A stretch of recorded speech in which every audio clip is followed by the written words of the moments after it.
Hi hello నమస్తే welcome to my channel చిన్ని serial. So ఇప్పటి వరకు ఇద్దరు చిన్ని అని ఎప్పుడెప్పుడు తెలుస్తుందా, మరి ఎట్లా రియాక్ట్ అవుతాడు మహి అని అనుకుంటున్న సమయానికి చిన్ని అని అయితే తెలిసిపోయింది.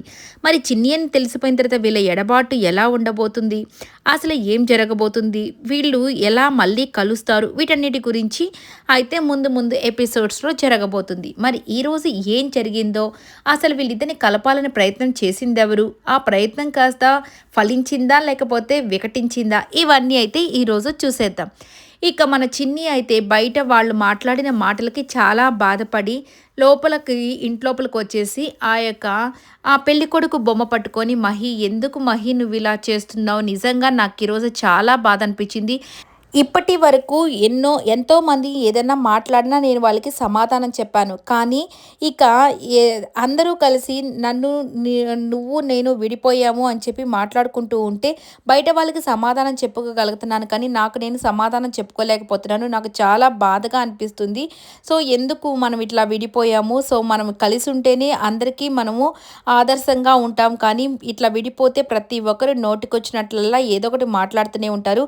ఒక ఆడపిల్ల భర్త దగ్గర నుంచి వచ్చేస్తే ఇంత అవమానం భరించాలని నాకు ఇప్పుడే అనిపిస్తుంది. నిజంగా నాకు ఈ విషయాలన్నీ తలుచుకుంటున్నప్పుడు చాలా బాధగా ఉందని చెప్పేసి ఆ బొమ్మతో చెప్పుకుంటూ ఉంటుంది. దాన్ని విన్న చంటి వచ్చేసి, అంటే వాళ్ళ తమ్ముడు, చాలా బాధపడుతూ అయ్యో మా అక్క చాలా బాధపడుతుంది, బావగారు తనతో పాటు లేడని తను చాలా ఫీల్ అవుతున్నట్టుంది అని చెప్పేసి అట్లా అనుకుంటూ ఉంటాడు. ఇక చిన్ని కూడా, మహి నిజంగా నువ్వు నన్ను అపార్థం చేసుకుంటున్నావు. నేను మా అమ్మ నిర్దోషి అని చెప్పి అన్ని ఆధారాలతో నీకు చూపించి దాని తర్వాతే పెళ్లి చేసుకోవాలనుకున్నాను. కానీ ఇదంతా జరిగిపోయింది అని చెప్పి ఆలోచిస్తూ మహి అన్న మాటల్ని గుర్తు చేసుకుంటుంది. నువ్వు ఆ రోజు గుడిలో ఆ రోజు రాత్రి మళ్ళీ నేను తిరిగి వచ్చేలాగా నువ్వే కావాలని చేసావా? ఆ రోజు రాత్రంతా మన ఇద్దరం అక్కడే ఉండేటట్టు నువ్వు కావాలనే చేసి నేను నీ మెడలో తాళి కట్టేటట్టు చేసావా అని చెప్పి అనడము. ఇక దాని తర్వాత తాళి కట్టడము, ఇవన్నీ ఆలోచిస్తూ నేను అలా కావాలని చేయలేదు. నేను నిర్దోషి మా అమ్మ అని చెప్పి నిరూపించి దాని తర్వాత నేనే చిన్నినని చెప్పిన తర్వాత నా అదే నీ చేత్తో నేను తాళి కట్టించుకుందాం అనుకున్నాను నా మెడలో. కానీ ఇదంతా మధ్యలోనే జరిగిపోయింది. అందుకే నేను నీతో చెప్పలేదు. అంతేకాని నేను నిన్ను మోసం చేయాలని కాదు మహి. సో ఇప్పుడు చూసావు కదా ఇదంతా జరిగిన తర్వాత లోకులు ఎలా మాట్లాడుతున్నారో, ఒక భర్త దగ్గర నుంచి వచ్చేసిన అమ్మాయిని అని కూడా చూడకుండా ఇష్ట ప్రకారం మాట్లాడుతున్నారు. నిజంగా వీళ్ళందరికీ సమాధానం చెప్పలేకపోతున్నాను. ఎప్పుడైనా ఒక ఆడపిల్లకి విలువ భర్తతో పాటు ఉంటే నాకు కూడా నీతో పాటు ఉంటేనే మన ఇద్దరికీ కూడా మంచిది. అంతేకాని విడివిడిగా ఉంటే మన ఇద్దరి దానికి ఏ అర్థం ఉండదు. కాబట్టి త్వరగా కలవాలి అన్నట్టుగా మాట్లాడుకుంటుంటుంది. ఇదంతా విన్న చంటి అయితే ఇంకా నైట్ అందరూ పడుకొనున్న టైంలో తన బావగారి దగ్గరికి వెళ్ళాలని నిర్ణయించుకొని మొత్తానికి వాళ్ళ ఇంటికి వెళ్ళిపోతాడనమాట. ఇక అక్కడ లోహిత వచ్చేసి వాళ్ళ అమ్మ, ఏంటి మా అమ్మ ఊరూరికే ఫోన్ చేస్తూనే ఉంది, నైట్ టైం అని లేకుండా ఏమీ లేకుండా, ఇంకేం పని లేదు, ఎవరైనా చూస్తే ఏమనుకుంటారు అని చెప్పేసి మొత్తానికి అందరూ నిద్రపోయిన టైంలో ఇక తలుపు తీసుకొని బయటకు వచ్చి మాట్లాడేదానికి ట్రై చేస్తుంది. అప్పుడే ఈ చంటి కూడా వాళ్ళ ఇంటి లోపలికి వెళ్తాడనమాట. లోహిని చూసి దాక్కొని ఇక చిన్నగా తను ఇటు తిరిగి మాట్లాడుతూ ఉంటే మెయిన్ ఎంట్రన్స్ ద్వారా లోపలికి అయితే వెళ్ళిపోతాడు. తను లోహిత మాట్లాడేసి మళ్ళీ లోపలికి వెళ్ళి తలుపేసుకున్న టైంకి వీడు చంటి వచ్చేసి చిన్నగా వెళ్తూ ఒక ఫ్లవర్ వాజ్ని కొట్టేస్తాడనమాట. అది కింద పడిపోతుంది.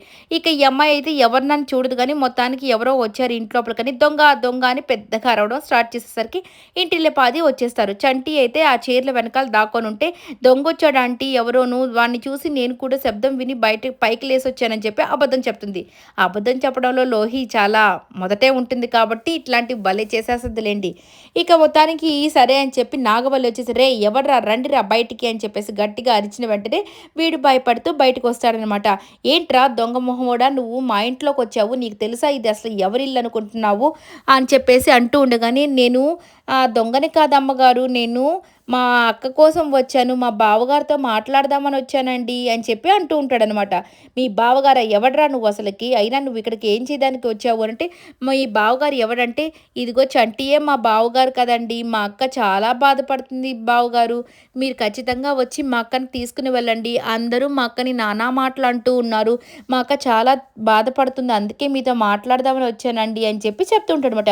ఒరే నువ్వు వేలుడంత లేవు, నువ్వు భలే నటిస్తున్నావురా, నువ్వు నిజంగా ఇప్పుడే ఇంత నటిస్తున్నావంటే ఇక మీ అక్క వయసు వచ్చేసరికి, అదే పెద్దోడు అయ్యేసరికి ఇక నువ్వు అసలకి అందరిని ఏలి పడేస్తావేమో ఈ లోకాన్ని అంత నటిస్తున్నావు. అయినా మీ అక్క చెప్పి పంపించిందా ఈ నాటకాలన్నీ ఆడమని అని చెప్పేసి చెప్తూ ఉంటదనమాట. లేదండి మా అక్కకి, మా ఇంట్లో వాళ్ళకి ఎవరికీ తెలీదండి. నేనే వాళ్ళకి తెలియకుండా వచ్చాను అని చెప్పి చెప్తూ ఉన్నా గానీ ఎవ్వరు వినరు. ఇక అలాగే శ్రేయ వాళ్ళ అమ్మ వీళ్ళిద్దరూ వచ్చేసి మీ అక్కనే మీ బావగారు మెడబెట్టి బయటికి గెంటేశారు. ఇక నువ్వేంట్రా మధ్యలో వాళ్ళిద్దరిని కలపడానికి వచ్చావా ఏంటి? అయినా నీకు ఏలినంత లేవు. నీకెందుకురా ఈ పెత్తర పనులన్నీ అని చెప్పేసి అంటూ ఉంటారనమాట. ఇక దాంతో అయినా నాగవల్లి ఇంకా వీడితో ఏం మాటలు మనకు. సో, పోలీసులకు ఫోన్ చెయ్యి. ఈ అర్ధరాత్రి పూట అయినా నువ్వు ఏమనుకుంటున్నావురా?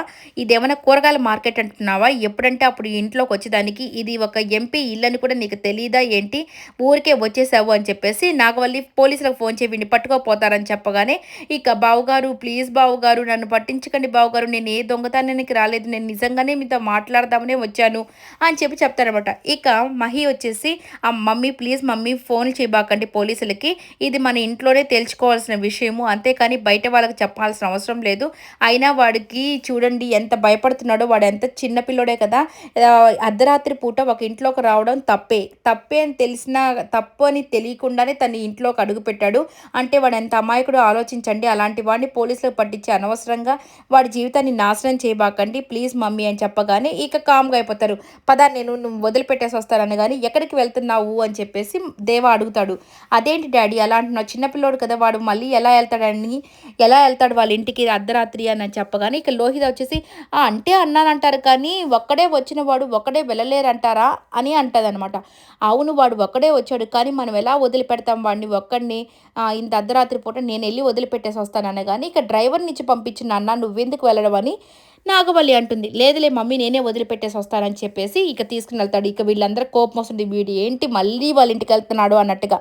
సరే ఇంకా చంటి కూడా బావగారు మీరే రండి బావగారు ఇంకెవరు వద్దు బావగారు మా ఇంటికి రండి బావగారు వచ్చి మా అక్కతో ఒక్కసారి మాట్లాడండి బావగారు మా అక్క చెప్పేది ఒక్కసారి అర్థం చేసుకోండి బావగారు మా అక్క ఏది చేసినా అది మంచే ఉంటుంది కానీ ఎవరిని మోసం చేయాలని ఎప్పుడు ఏమీ చేయదు బావగారు మా అక్క చాలా మంచిది తను ఏది చేసినా ఒక అర్థం ఉంటుంది మీరు తనతో ఒక్కసారి మాట్లాడితే తన గురించి మీకు అర్థమవుతుంది అని ఇవన్నీ చెప్తూ ఉంటాడు. మొత్తానికి సరే అని చెప్పి ఇంటికి తీసుకుని వెళ్తాడు.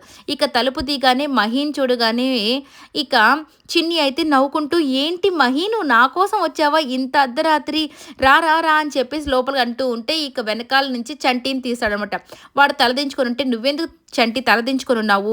ఇదిగో వీళ్ళ ముగ్గురు తలదించుకోవాలి. మీ అమ్మ మీ నాన్న ఇదిగో అక్క గాని అక్క వీళ్ళే కదా నిన్ను అనవసరంగా నా దగ్గరికి పంపించారు ఇంత అర్ధరాత్రి పూట. వీళ్ళకంటే బుద్ధి లేదు. ఇక నువ్వు మాత్రం ఏం చేస్తావులే అని చెప్పగానే అదేంటి మహి నువ్వు అలా అంటున్నావు?